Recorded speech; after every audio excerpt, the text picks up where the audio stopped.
You can't really replace the feeling that you get when you're figuring things out. That's kind of the name of the game. Ah, beautiful river. How's the falls look there? Unrunnable. Unrunnable. Number one looks unrunnable. Does it look lineable? Maybe.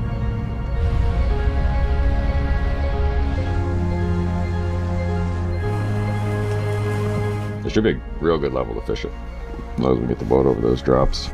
We'll just throw the boat off of them. But if there's good ones to run, we'll just run them. That could be a flipper right there.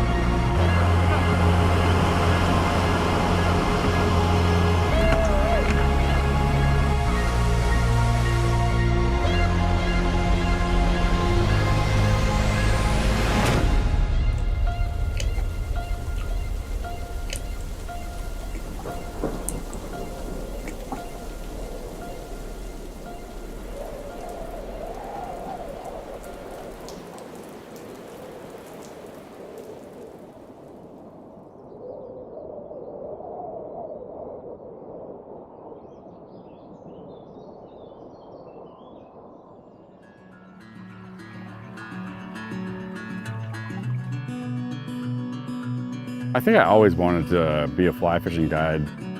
Before things got going in the Northeast with us, the Northeast was a pretty hard place to guide. There wasn't a lot of opportunities.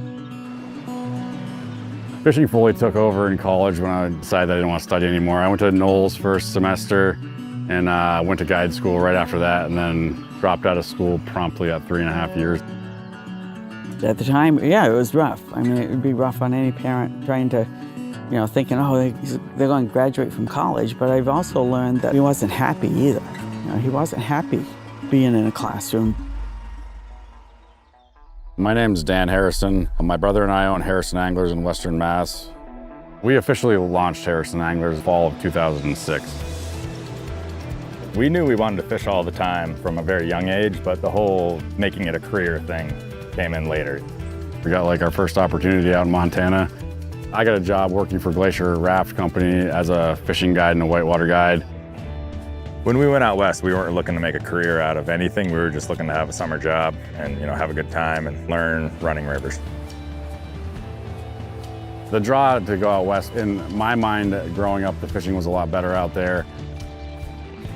Glacier was awesome. I mean, we would be doing trips into the Bob Marshall Wilderness on Cessnas one day and then just grinding it out in the whitewater section 3 trips a day the next week. It was a big variety of guiding, so we got a lot of experience there.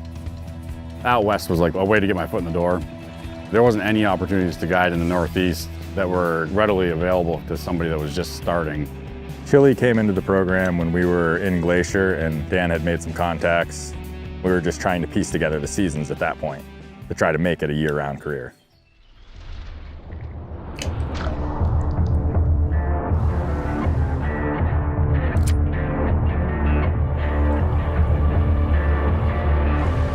I was just coming back from Chile, and the girl that I was dating at the time got a job back here in the Northeast, and we decided to stay. Truth be told, his girlfriend wouldn't let him go out there for the 4th summer, so that was the main reason.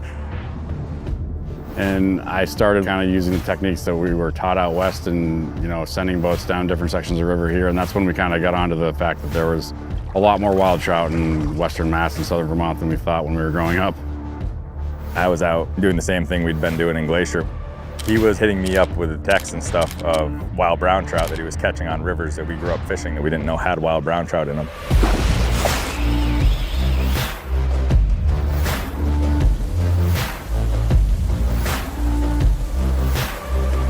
Hey, it's a big one.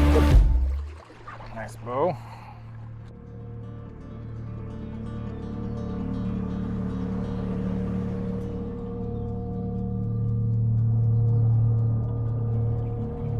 They're like lost, forgotten rivers.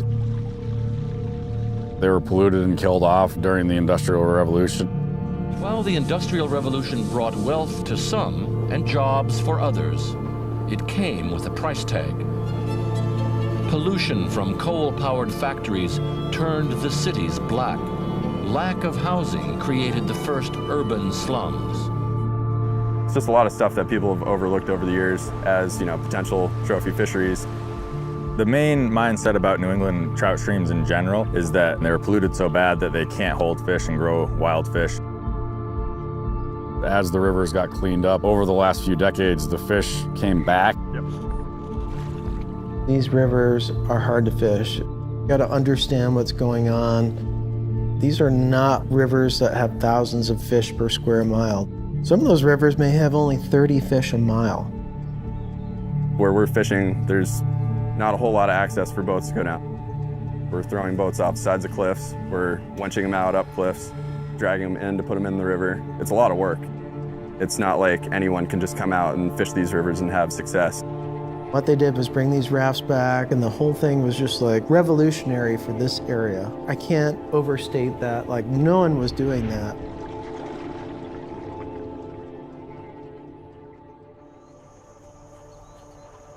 Tom was kind of opposed to everything that I did in my early 20s, but he still followed me and did it.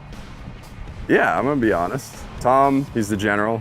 He takes care of, what needs to be done behind the scenes a lot. Dan's a wild card. You want to have a fucking good day, you go with Dan. That's about it. You're gonna have fun. He's always exploring, and he's never stagnant. Harrison Anglers kind of set the tone, and just having that attitude that we're gonna go anywhere we can, fish any water we can, use winches. The early years, every single time we put into a new section of river, we realized that that section had just as many fish as the one that we were on the day before. And we just kept working our way down the Deerfield, up and down the Millers, up and down the Swift, and being on a new section of river every day all summer long. One night we started ripping apart an old Tacoma and put a flatbed on it and put a boat on it, and realized that if we added a winch and a couple rollers, we could get in and out of anything. And all the guides in the area use them now. At that point, I began to think that, they're pretty serious about this. I never believed that they'd be able to do what they're doing now.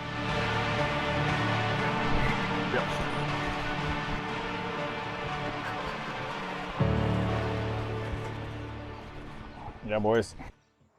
The main reason we are so successful is because we will put boats where nobody else will put them. The sections of river that nobody can get to are the best sections. Just an everyday float. We'll be running it down hills, dropping them off of the sides of cliffs, and then you're also having to drag in over a mile sometimes. The greatest thing about me and Dan's guide service is we got to find those bigger fish in those cool stretches of river with the client. We have clients that floated some of the rivers for the first time with us back in the day that still go out with us 5, 6, 7 times a year, and they're like family. I've been fishing with the Harrisons for 15 years or so. Yep. We've been fishing ever since. My hair was brown when we started fishing. It's a little gray now, but we've caught a lot of big fish.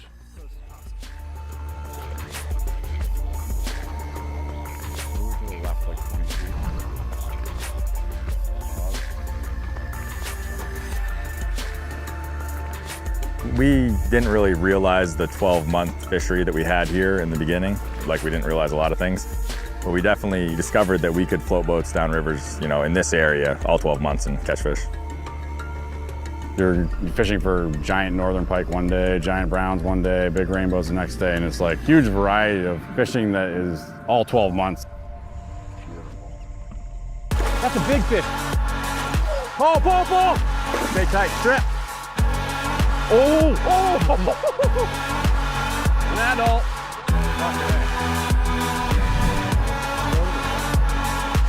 Jack, Jack, huge fish. Stay tight.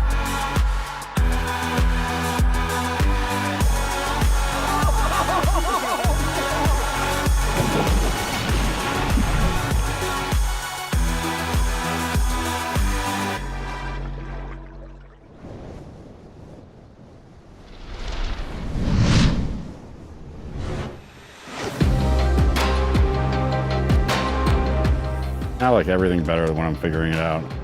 I'm always looking for new water. In the fall, everybody's like pretty burnt out. Guide trips definitely fall off a little bit, but that definitely frees up some of our main guides to get out together and give us their opinions on what rivers they want to check out. We kind of take all of our games to those rivers and see what we can do.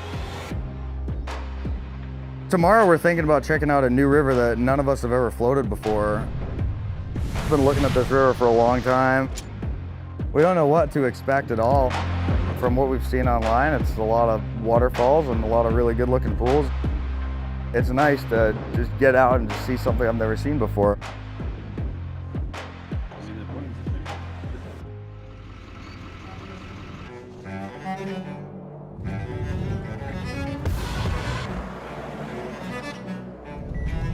Beautiful river.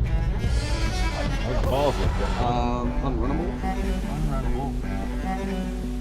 Yeah, nice little goat path down there. Oh, yeah. Boat. We put in at that next bridge up, we'll have 4 of these to go through, Which is doable.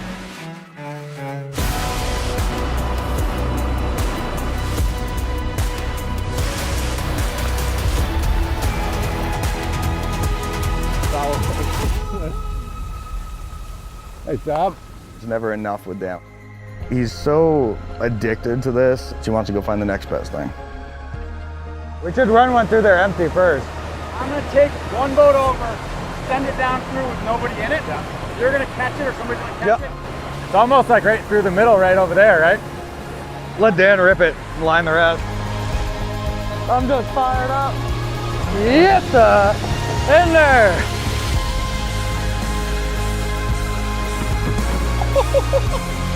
Pickens. Woo! Yeah, boy! Might not be a way around this bitch, Phil.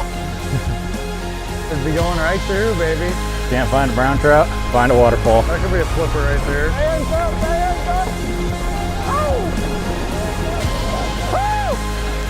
she goes.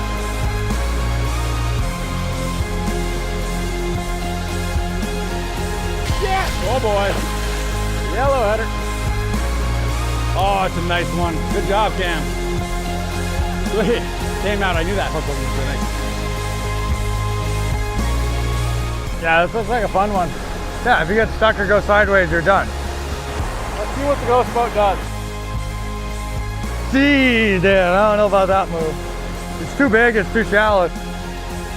He's gonna get psyched out if he stands up there too long. Oh, he's gonna come right down. Oh, shit.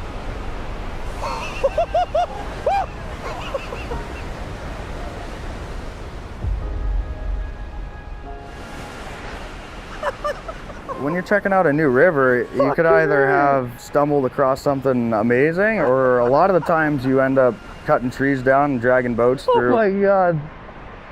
But you never know. And until you get there, and until you see it and try it, then you're never gonna know. We'll be back. Yeah, we'll be back. Dan and I started floating the rivers around here, and that's how we were figuring out, what lives there and what we can catch out of there.